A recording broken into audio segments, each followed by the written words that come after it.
The following is a brief introduction to HR management.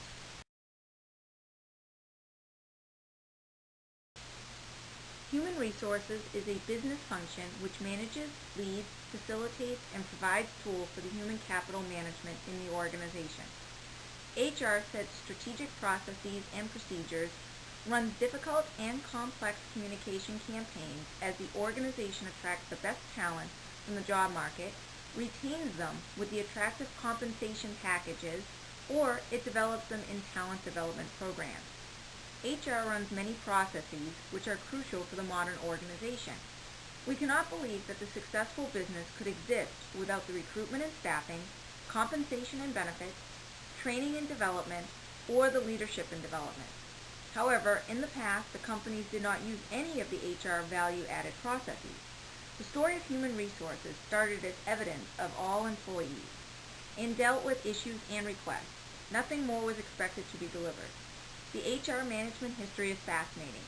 The wars usually change the path of human resources in organizations and society. The history of human resources starts to be interesting with the evolution of the large factories. It was in the 18th century. The rapid development of new industrial approach to work changed the world dramatically. The quick and cheap production became a priority of many industries. The factories hired thousands of workers who worked up to 16 hours a day. Soon, many entrepreneurs discovered that satisfied employees are more effective and can produce more than depressed employees. Many factories started to introduce voluntary programs for employees to increase their comfort and satisfaction. On the other hand, the government started to intervene to introduce some basic human rights and work safety legislation. The second rapid development of human resources started in the beginning of the 20th century. Most organizations introduced the personnel management. The personnel department had large responsibilities. It was dealing with issues, introducing the new law requirements. It had the responsibility for the implementation of different social and workplace safety programs. Everything was focused on the productivity of employees. The regular productivity increments were the key measure for the management of employees. The significant change was introduced after the Second World War because the military developed many training programs for new soldiers. After the war, the training became a respected process in personnel development. During this period, the trade unions evolved. The trade unions changed the rules of the game. The employer got a strong partner to discuss with. Trade unions introduced many improvements as no significant cost for the employer. Today, trade unions are not as strong as they used to be, but many organizations still benefit or suffer from a strong presence of trade unions in their factories. The real HR revolution began in the 60s of the 20th century. The technology and the globalization have changed the rules of the game. Most HR functions are running complex HRIS solutions, which make information about employees available anywhere and any time to managers and HR professionals. The economy of the wealthy Western countries shifted towards the services economy. The quality of services became the crucial competitive advantage. HR became necessary because the structure of the workforce changed. The leadership development was the right answer. Management and leaders have to think globally today. They have to understand different cultures and backgrounds. The corporate culture cannot be country-specific. It has to reflect many nations working for the organization. This is a fantastic opportunity for human resources. Human resource management is global today. The global HR policies drive processes in different countries, but the processes produce comparable results. The employees relocate from country to country. The future of human resources is bright. The globalization cannot be stopped because nations collaborate. The organizations become less country-specific, and they cannot identify themselves with one country. New technologies will bring other revolutions to offices. The commute working is standard today, but it will become a norm. The technology will connect employees as they would sit in the next cubicle. iPads will allow quick and instant access to information about employees, and managers will be able to make all decisions and approvals online. However, the future of human resources will be about new networking methods and how to make employees know each other. Human resource management is a vital part of your company. To be truly effective, your human resource team must be expert in a number of important areas. The HR team is responsible for diverse aspects of each employee's career. from recruitment to hiring to various aspects of their job while employed at the company. An effective human resource team effectively executes your policies and procedures and keeps your workforce motivated and productive. The four major functions of HR management are recruiting and selecting, employee training and development, HR as a motivator, employee health and safety concerns. So we're going to first talk about hiring and recruitment.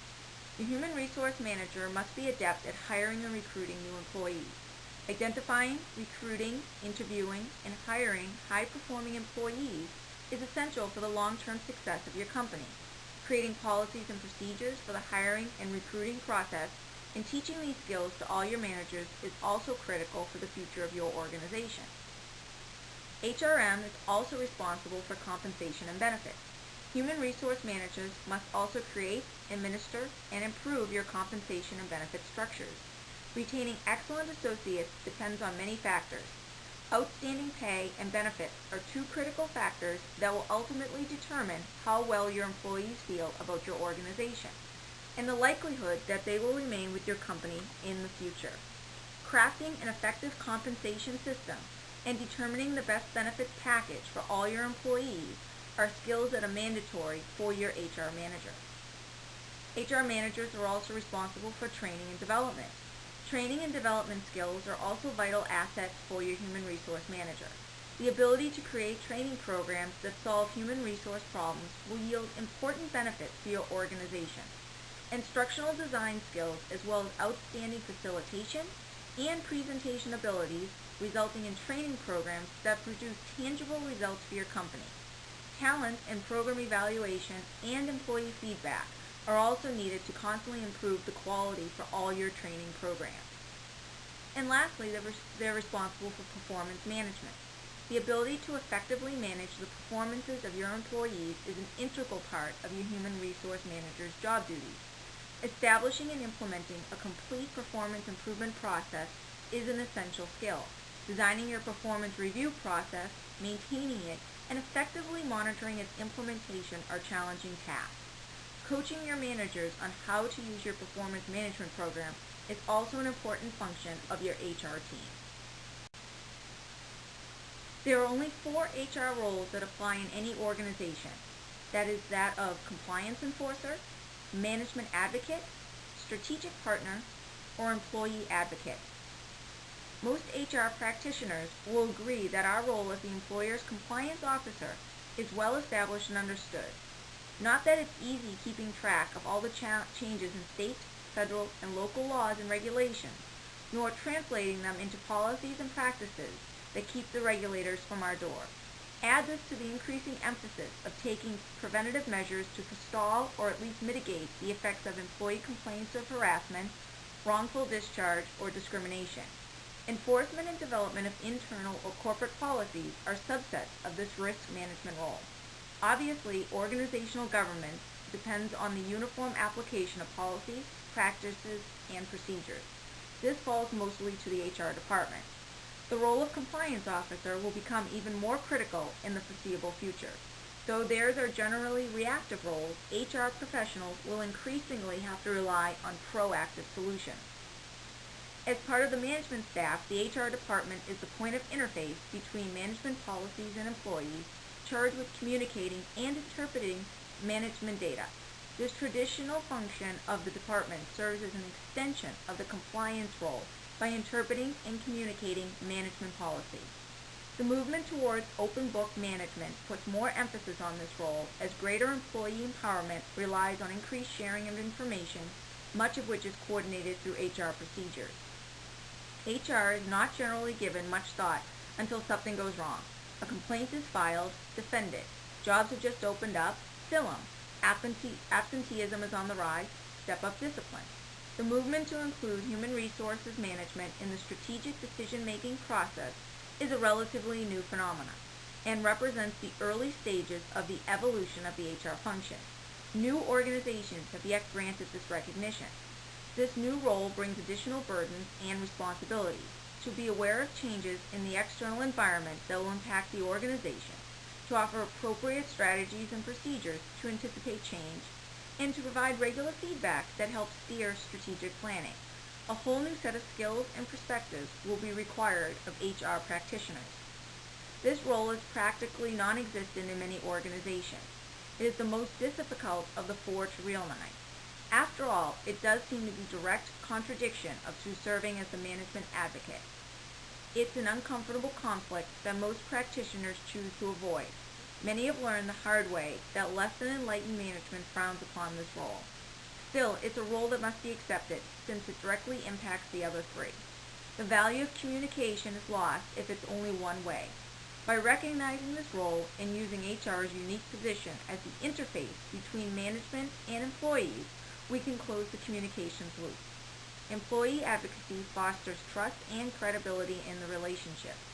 If employees need someone to speak for them and HR won't do it, who will? You guessed. It is often the absence of someone representing the workers' interests to the decision makers that is cited as prompting interest in a union. Employee advocacy in a union environment admittedly has some legal and contractual restraints, but it can still be realized. The four basic roles for HRM are interrelated and mutually supportive, not contradictory, as is often the impression. Success rests in fully accepting all four and striking the proper balance among them, as none can be fully actualized absent the other three.